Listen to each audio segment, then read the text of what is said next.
Pandemic caused supply chain shortages, caused some of you to rush out and stock up on a number of household goods. But what about the hidden impacts of product shortages overall? In the final piece of our rebound investigation, Cincinnati's lost year focuses on just that. Yeah, and today investigative reporter Dan Monk looks at how these shortages could stall the local economy on one hand, but create opportunity on the other. Well, I think I'm about to buy a boat again. George Gilbert drove all the way from Columbus to Warren County to meet the boat of his dreams at Caesars Creek Lake. Who'd have figured during this pandemic the boat market has been crazy? Gilbert is a lifelong water sports enthusiast who sold his last boat for top dollar after an injury in the spring. It took him months to find a replacement. There's a lot of new boat owners out there. Everybody's looking for the same reasons. It's a great place to go out and be socially distant with your family. Zach Whitehead is Gilbert's sales rep at No Wake Marine. The manufacturers are backlogged. He says selling a boat was easy in 2020. Filling the order was the tough part. And there were a lot of boats that were supposed to be built in April and May, and those end up getting pushed out to June, July. And the shortage continues as boaters like Gilbert place new orders for 2021. We're already getting pushed into April, May. It isn't just boats in short supply. WCPO has covered lots of items hard to find. Product shortages and how those impact our lives are part of Cincinnati's lost year due to the pandemic. So our list of the top 9 products still in short supply begins with 1, Lysol and Clorox wipes and other bathroom cleaners. 2, paper towels. 3, bicycles.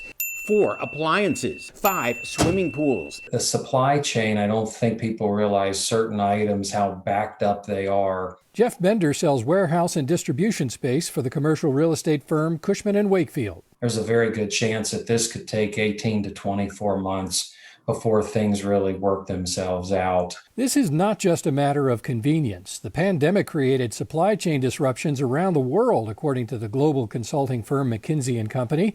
That makes it harder for companies to boost sales, grow profits, and add jobs, and for people to buy supplies and make money.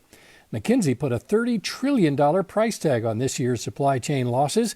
That's 3 times the impact of the 2008 recession. When you have 22 million people thrown out of work simultaneously,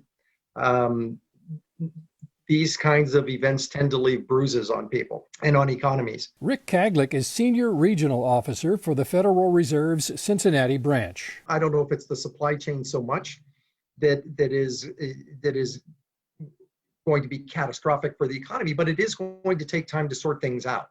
We don't have the goods where we need them right now. This year's supply chain chaos is causing even big companies like Dries to wait longer and pay more for things like appliances, lumber, and windows. The company's chief financial officer, Tim Terrell, says sales and profits are up for now, but that could change if shortages persist. And it really is going to depend on whether this demand stays elevated. Right now, we're running up 60% year-over-year growth. And at that level, we just absolutely can't keep up. As home builders get squeezed, car dealers are getting crushed. It's just been a challenge. Weiler Automotive has 40% less inventory on its lots than this time last year. Company president David Weiler says that's $80 million in lost sales. Instead of selling cars, it looks like I'm displaying blacktop. Before 2020, Weiler enjoyed 3 straight years of double-digit sales growth. Now, if we can get into a single-digit decline from 2019, I'll be happy. Back on the lake, Zach Whitehead had a big sales year, but he worries about that dwindling inventory. The shortages aren't a good thing. It raises prices, makes things more difficult. The market's tight, and I think if you try to come buy a boat now, you may be waiting quite a while before you can get a new boat.